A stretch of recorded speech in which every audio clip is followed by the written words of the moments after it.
राम जी की अजब बारात अवध से मिथिला चली। श्री राम जी की अजब बारात अवध से मिथिला चली। गाँव वाले कहने लगे अच्छा तुमको तिथि तो पता नहीं है, लेकिन इसलिए तुम जल्दी आ गए हो क्योंकि तुम लोग सोचे कि जल्दी जाएंगे तो हम मिथिला में बहु व्यंजन मिलेंगे। मिथिला में बहु व्यंजन मिलेंगे। मिथिला में बहु व्यंजन मिलेंगे। मिथिला में बहु व्यंजन मिलेंगे। बारातियों ने कहा मिथिला में मिलेंगे, क्या हमारे अयोध्या में नहीं मिलेंगे? गांव वालों ने कहा वहां मरेंगे सत्तू खात अवध से मिथिला चली। वहां मर गए सत्तू खाके अवध से मिथिला चली। श्री राम जी की अजब बारात अवध से मिथिला चली। श्री राम जी की अजब बारात अवध से मिथिला चली। श्री राम जी की अजब बारात अवध से मिथिला चली। श्री राम जी की अजब बारात अवध। और दूल्हा बने हैं, बाकी आज तक कोई दूल्हा भगवान नहीं बने। अगर दूल्हा बने तो केवल भगवान राम बने। बाकी भगवान का जितना 24 अवतार हुआ है, 24 अवतार में भगवान दूल्हा बने ही नहीं। भगवान शंकर थे, वो भी जैसे पहुंचे थे आप लोगों को पता ही है, इधर उधर सांप आप लपेट कर। भगवान कृष्ण जी के 16,108 पटरानियां, 16,108 रानियां, लेकिन एको में दूल्हा नहीं बन पाए। कोई ऐसा विवाह हुआ ही नहीं भगवान श्री कृष्ण का कि जिसमें मार पिटाई ना हुई हो। तो मतलब भगवान राम दूल्हा बने और नारद जी तीनों लोगों में खबर मचा दी कि भगवान दूल्हा बने, भगवान दूल्हा बने, सब चलो। और यहाँ जब सब तीनों लोगों के देवी देवता आ गए और भगवान के लिए बड़ा सुंदर रथ आया। अच्छा, रथ भी जो भगवान का आया, जिस घोड़े पर भगवान दूल्हा बनकर बैठे थे, ये बंदो घोड़ा कौन सा? थोड़ा माताएं बात ना करें तो कथा ज्यादा समझ में आए। बोलिए वृंदावन बिहारी लाल की। ये जो रथ था बंधु, ये साक्षात कामदेव आ गए थे घोड़ा बनकर। और जब कामदेव घोड़ा बनकर आए, गोस्वामी बाबा कहते हैं जनो बाजी बीसु बनाई मनसिज। ये जो मनसिज है ये कामदेव है और ये घोड़े के रूप में आए।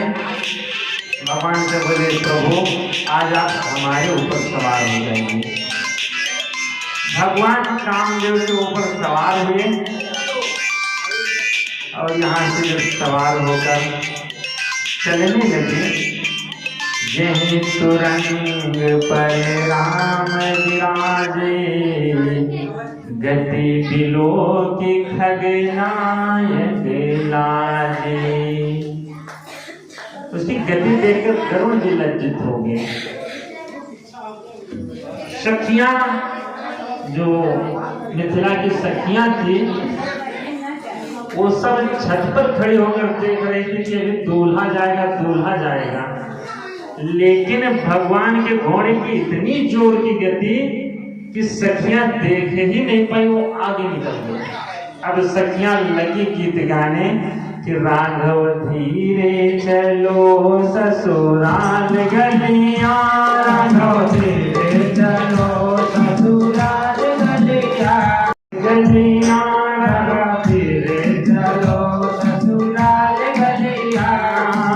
मिथिलापुर की नारी नवेली, मिथिलापुर की नारी नवेली, मिथिलापुर की नारी नवेली, मिथिलापुर की नारी नवेली। मोहित छवि लखी रंग रलिया, मोहित छवि लखी रंग रलिया, राघव धीरे धीरे चलो ससुराल गलियां, राघव धीरे चलो ससुराल गलियां, राघव धीरे चलो ससुराल गलियां, राघव धीरे चलो ससुराल गलियां, तुम्हें भी लोग न नजर लगावे, तुम्हें भी लोग न नजर लगावे, तुम्हें भी लोग न नजर लगावे, तुम्हें भी लोग न नजर लगावे, जनक नगर की सब अलियां, जनक नगर की सब अलियां, राघव धीरे चलो ससुराल गलियां, राघव धीरे चलो ससुराल गलियां, राघव धीरे चलो ससुराल गलियां, राघव धीरे चलो ससुराल गलियां। सखियां भगवान को समझा रहे हैं, राघव धीरे चलो, इस ससुराल की गली है। सखियां क्यों समझा रही हैं? क्योंकि बंधु जब कोई दूल्हा बनकर जाता है तो माताएं उसको समझा कर भेजती हैं, यहाँ से जाना तो धीरे धीरे चलना, अगर कुछ थाली में लाएंगे खाने के लिए तो सब खुद मत रपट देना, कुछ बचा देना थाली। माताएं खूब समझा कर भेजती हैं। राम जी को कोई समझाने वाले तो थे नहीं, विश्वामित्र जी के साथ बेचारे वैसे पहुंच गए थे। तो वहां सखियां समझा रही थी कि राघव धीरे चलो, ये ससुराल की गली है, यहाँ धीरे धीरे चलना चाहिए। और यहाँ जब भगवान शंकर को पता चला कि भगवान आज दूल्हा बने हैं, तो शंकर जी भी तैयार हो गए, बढ़िया बढ़िया सुंदर सुंदर कपड़ा पहनकर बाराती जाने के लिए। अब जब चले, पार्वती जी ने कहा अरे महाराज कहाँ चल दिए आज? शंकर जी ने कहा जा रहे हैं, भगवान दूल्हा बने हैं, बाराती जाएंगे। पार्वती जी ने कहा मत जाओ। बोले क्यों, हम क्यों ना जाएं? बोले माहौल गड़बड़ है। बोले माहौल गड़बड़ है, आखिर माहौल में क्या हुआ? बोले वहां भगवान जिस घोड़े पर बैठे हैं और तुमको नहीं पता कौन है? बोले कौन है? बोले कामदेव है। तुम तीसरा नेत्र खोल दिए थे, कामदेव जल गया था, और अगर कहीं तुम अब की बार पहुंचे और तीसरा नेत्र खोल दिए तो कामदेव जल जाएगा और भगवान नीचे गिर जाएंगे, इसलिए तुम मत जाओ। भगवान शंकर ने कहा नहीं, हम जाएंगे भी और कामदेव जलेगा भी नहीं। बोले क्यों? शंकर जी ने कहा देवी, काम जब संसार से जुड़ता है तो हमारे तीसरे नेत्र से जल जाता है, लेकिन वही काम जब राम से जुड़ जाता है तो तीसरा नेत्र खोलने से भी काम नहीं जलता। और बंधुओं, ये जो काम है इसको आप संसार से ना जोड़कर राम से जोड़ दीजिए, तो ये काम कभी नुकसान करने वाला नहीं। जो कुछ काम कर रहे हो सब करते रहो, केवल यही मन में भाव रखो कि यह हमारा नहीं, यह भगवान का काम है। शंकर जी वहां से पहुंचे। शंकर जी भी, एक संत बता रहे थे कि जीव और ब्रह्म जब दूल्हा बनता है तो दोनों में यही अंतर होता है। जब जीव दूल्हा बनता है तो जीव के सर पर काम बैठ जाता है, और जब ब्रह्म दूल्हा बनता है तो काम उसके सर पर नहीं, ब्रह्म स्वयं काम के ऊपर बैठ जाता है। काम की लगाम को ब्रह्म संभाल लेता है। और बंधुओं, कितना भी हम आपके ऊपर खुशी आ जाए, कभी भी काम के वश में नहीं होना चाहिए। बोलिए श्री राम सरकार की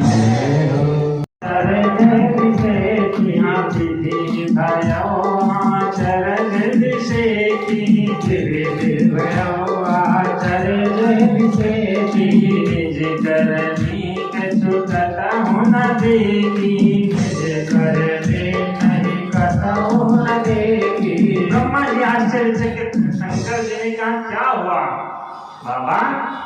अरे मस्ती से मौज लो बारात का, तुम आश्चर्य में क्यों पड़े हो? ब्रह्मा जी ने कहा आश्चर्य इसलिए हो रहा है, लगता है दूसरा ब्रह्मा पैदा हो गया। बोले क्यों?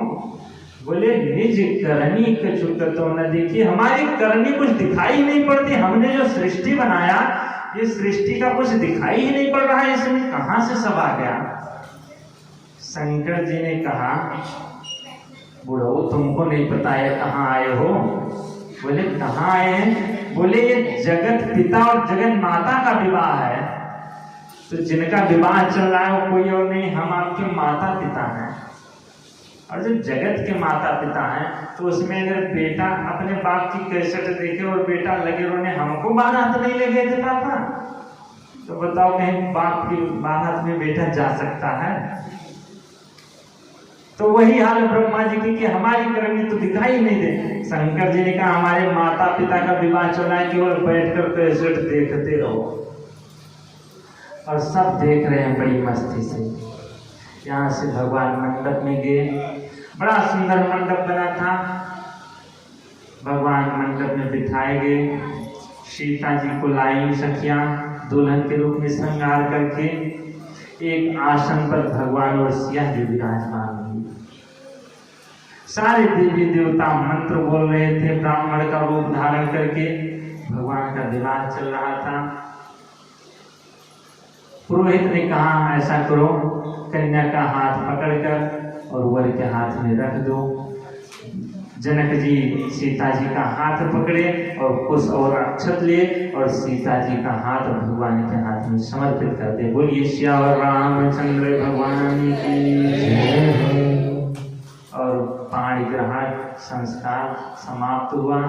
पीछे से वशिष्ठ जी माता सीता की पंचरंग की चुनरी और भगवान का पीतांबर पकड़कर गांठ बांध दिए और होने लागी भावरे पंडित। विवाह कार्य हुआ।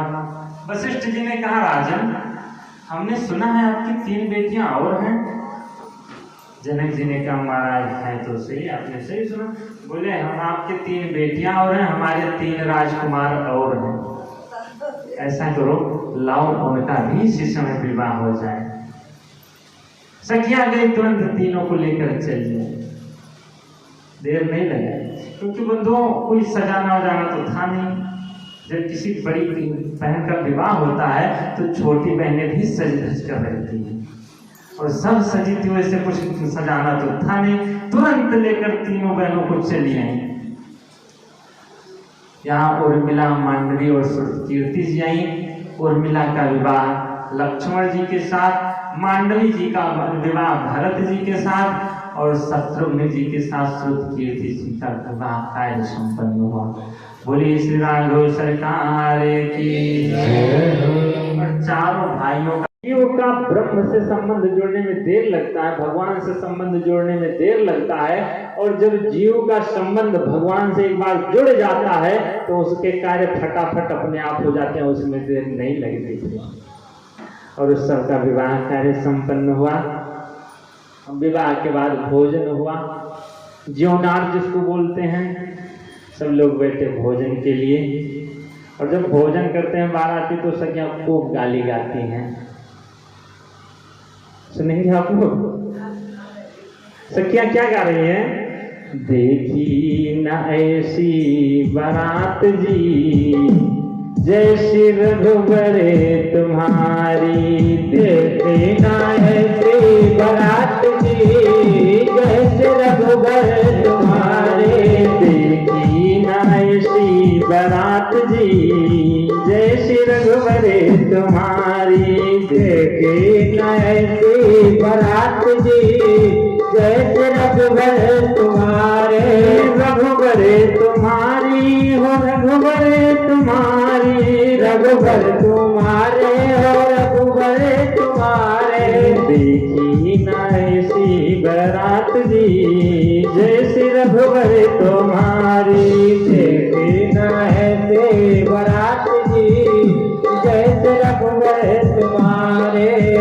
लक्ष्मण जी कहने लगे कि ये बताओ, हमारी बारात में ऐसा क्या देख लिया तुमने, क्यों कहीं नहीं देखा? सखियों ने कहा, गोरी राजा दशरथ जी गोरी कौशल्या, गोरे राजा दशरथ जी गोरी कौशल्या, गोरे राजा दशरथ जी गोरी कौशल्या, गोरे राजा दशरथ जी गोरी कौशल्या। फिर सखियां हंसकर कहने लगी, ये तो घरे भीतरे की बात जी, जैसे घरे तुम्हारी, घरे तो जैसे घर की बात जी, जैसे रघुबर तुम्हारे, सीखी न ऐसी